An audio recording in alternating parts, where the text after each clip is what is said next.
Hello mga ka-Bearngans. Ako'y bibiyahe ngayon papunta sa bayan ng Burgos. Ating titingnan doon o bibisitahin ang isang kamag-anak, isang kaibigan. Kung nakikita ninyo itong nasa likod ko, mga lumang kagamitan, kaya ang mga collections. Pero ang ating pupuntahan ay isang rest house na puno-puno ng mga antigo. Kumbaga, rest house yun, pero isang museum na rin. So, ating pupuntahan si Kuya Miguel Versosa, isang retired SBM secretary ng bayan ng Burgos. See you there again. Maraming video ang mapupunod. Amen. Naway gabayan tayo ng Panginoon. I-put God first.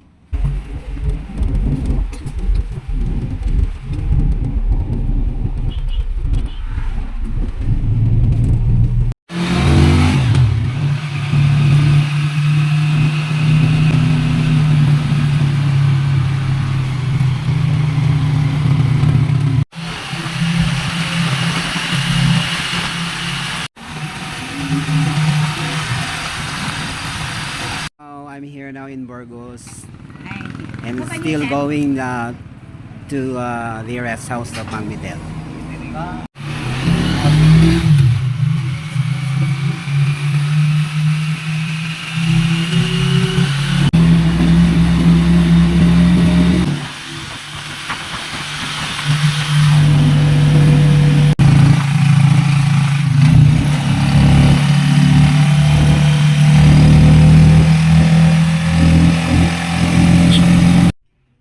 And now, nakarating na rin po ako dito sa rest house ni Mang Miguel. Wow! Dito na tayo. From Galimuyod to here. Rest house ni Mang Miguel. Merienda time with Mang Miguel and with Manang Ferry. And let's look around and see the... dito po ang kanyang balkonahe. Ayan, yung mga upuan niya.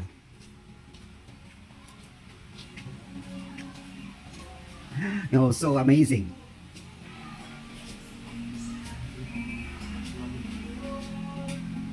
Here they are, the collection.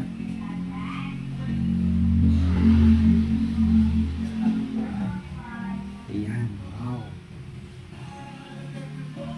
Ang kanyang mga canvas. Ang mga collectiones. Ayan, ang kanyang old sofa. Okay, kayo na ang magbigay ng pangalan kung ano ang mga ito. Yan ang old magazines, newspapers, ang mga iba't ibang frames. Here is the dining room. Wow! All I can say is wow!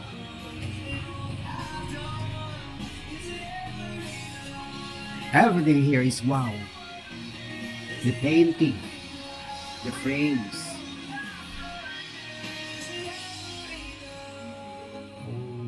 This song is brought to you by the original Docker Coffee with Stevia. Mabibili sa mga botika at Can you hear that? Can you hear the music? We hear that through the tape recorder. The vintage tape recorder of Mang Miguel.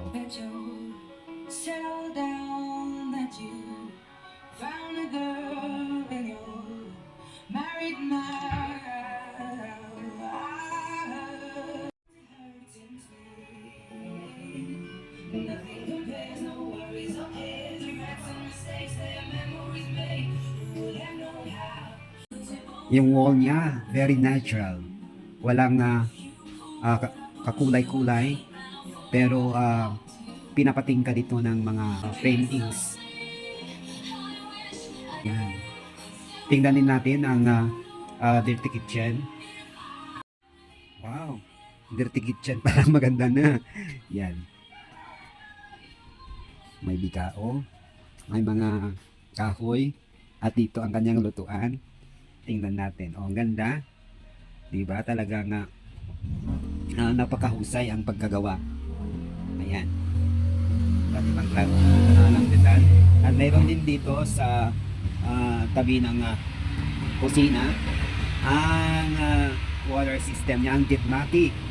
Ayan. At tunay ngang may tubig. Hello, talaga na marelax po tayo dito. Chill at chill po ang pakiramdam. Basta nandito tayo sa ganitong ambience o lugar. Napaka maliwalas. Parang walang stress. Talagang place your name where I am working to. Ayan, si Mang Videl, ang may-ari ng museum na ito. Koleksyon ng mga old magazines. Lalong-lalo na ang Liwayway, Manawag, at meron ding mga press noong 20th century. Ayan. Ating bubuklatin ang ibang magazines at titingnan natin kung anong mga mahalagang impormasyon noon na mababasa natin. Koleksyon niya sa Banawag na 1961 to 1962. Ano kaya, tingnan ninyo kung paano niya preserve. Isa-isa, mayroong sariling decoder upang mas lalo kang ma-preserve ang Banawag. Ito ay 1962 Lero. Tingnan natin ang price. 35 centimos pa lamang ito. Kasi ang Vice Presidente noon ay si Vice Presidente Emmanuel Pelaez. Ayan po siya, oh. Yan ang kanyang larawan. Ang sabi niya dito, "Igyak dagiti kabukbukudak kapag sapulan, kas panang ipamatmat ko sa anak nga pabaknang, bayat iti panagtakem ko, ken tapno may sak ti pagrebengak iti pagbiyan. Kas Vice Presidente ti Pilipinas, ken Sekretaryo ti Departamento ti Relaciones Extranjeras, ito yang ku tinatakneng ken naindayawan paglukudan iti panagpaay iti ini kuna ni Vice Presidente Emmanuel Pelaez. Adalan pakasusuruan no kasano iti panagtakem iti maysa nga accessibility po. Ayan, 1961. 35 centimos pa lang iti bayad ti maysa nga kopya ken nagpipintas ito na dapat naman presentahan like kanan iti state.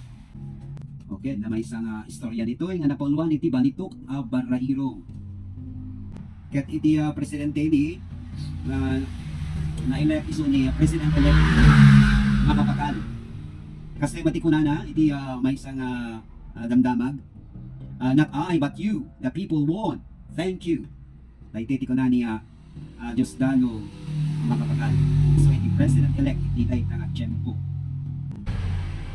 1961, December 4. So, kahit nasa weekly issue po noong 1961. Ito ang kopya ng Banawag, 1961. Enero 29, 1962. Ito namang isa, Enero 8, 1962. At that time manen, di ko na ni Diosdado Makapagal.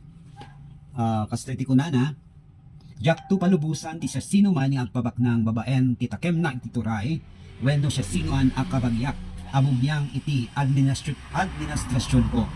Ipakat kunto amin akabaanak tapno lumaka ti taglako. Ited ko iti amin ko kadagiti tagaaway ka ibilang ko ti Filipinas akas maysa adakkel a baryo. Dalagiti nabela kasla iti balusong baliki ano nagiti maadal dito masusulo tayo nagiti bokabularyo Ilocano ken ma-inform tayo kadagiti adu nga banbanag puray nabayagan nga tiyempo dagito na kopya iti Banawag. May panggap iti salunat, may panggap iti agrikultura, may panggap pa iti spiritual kinadapay iti pang entertainment but lang ito Mang Midel, retired nga SB Secretary, Bayan ng Burgos, Ilocos Sur. Medyo mahina lang ang kalaban. Isang kamay lang. I'm so thankful nakarating ako dito. Ito ang wish ko po na makapunta dito sa bahay ni Mang Bidel. At ganon din doon sa kanyang rest house. Nandito tayo sa Kadakad, Barangay Kadakad, Burgos, Ilocos Sur. Dito po ang kung saan pinatayo niya ang bahay niya. Dito siya umuwi noong siya ay sekretary. Mga kabirngas, ilan lamang yung binuklat natin na mga kopya ng mga lumang panlawag. Ayan. 1961 to 1962, noong 1972, 73, nandyan mayroon ding 71, 70, 71, 1961, 60. And ito pala ang pinaka luma, mayroon pa ng 1949. Ayan, aking titignan. Ito yan mga kabirngas, ito nakita kasi putak na kadaanan ng collection ni Mang Bidel. Ang pinakalumang collection niya ng Banlawag. Alam ko meron pa mas luma mas luma kaysa mga ito. 1949 pa. Siyempre, 31, 1949. Alam nyo, ang presyo nito, 30 cents lamang po. O kung kilala nyo ang artista ang cover girl sa pangalang Alicia Verhel. Ako hindi ko nakilala ito. I was not born yet in 1949.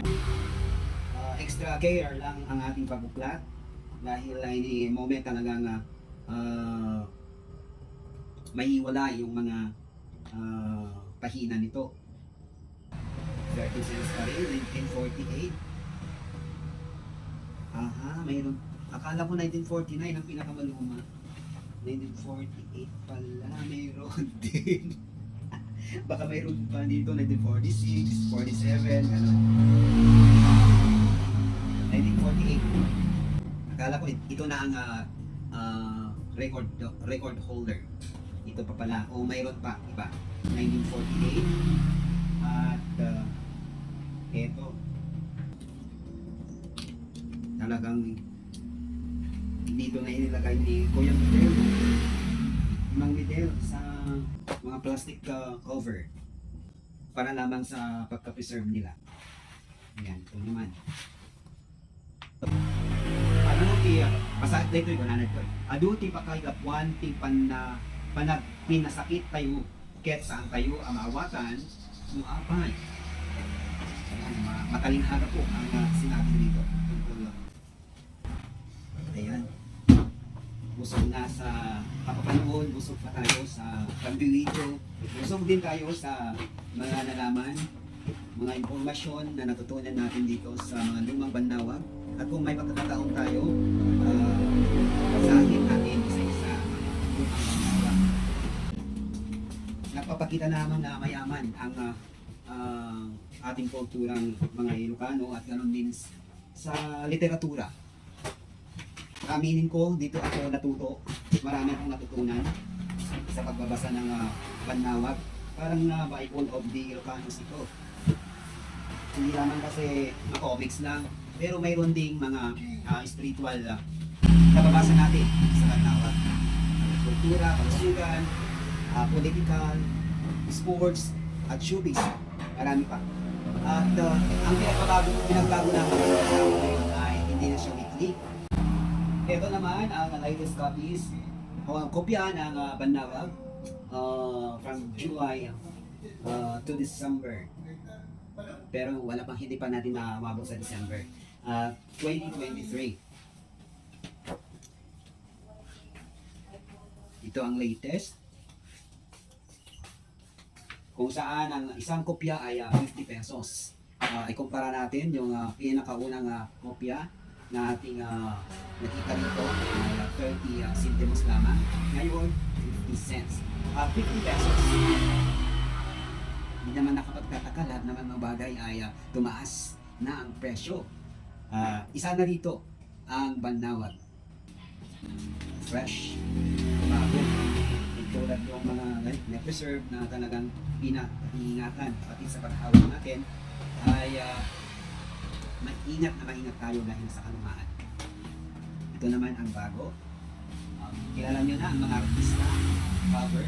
Ito yung so by weekly na pala ito. Dalawang beses sa isang buwan. And that's all.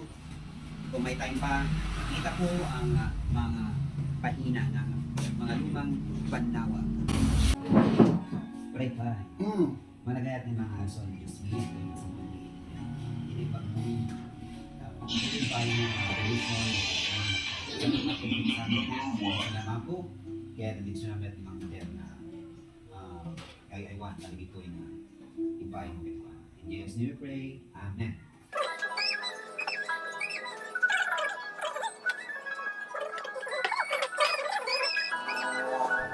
Habang kami kumakain ng Mang Midel, sarapan ng aming pag-usap tungkol sa mga bagay-bagay, mga naalala lang namin tungkol sa mga nakaraan, pati mga plano sa buhay, sa kanyang pagre-retire, ang kanyang trabaho bilang isang SBM.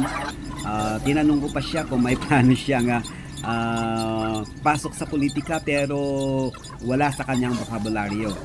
So napakasaya. Katunayan siya ang naging mentor ko sa maraming bagay, pati na rin sa aking profesyon bilang isang guro. Okay, bye-bye. At hanggang sa ako'y Thank you. nagpaalam, See you. Okay. magandang karanasan visitation at dito sa pagkikita aking, namin ni Mang Midel. friend, relative dito sa Luna. Bye-bye. Bye-bye sa aking mansion.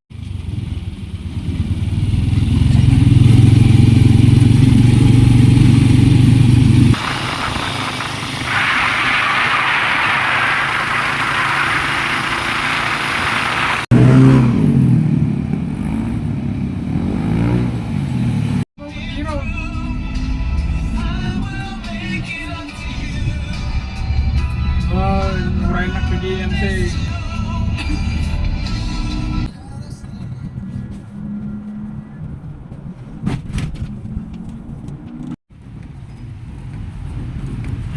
Pauwi na ako sa Special thanks to Mang Midel for my Burgos. feel at home experience in Burgos. Please subscribe to my channel. God bless everyone.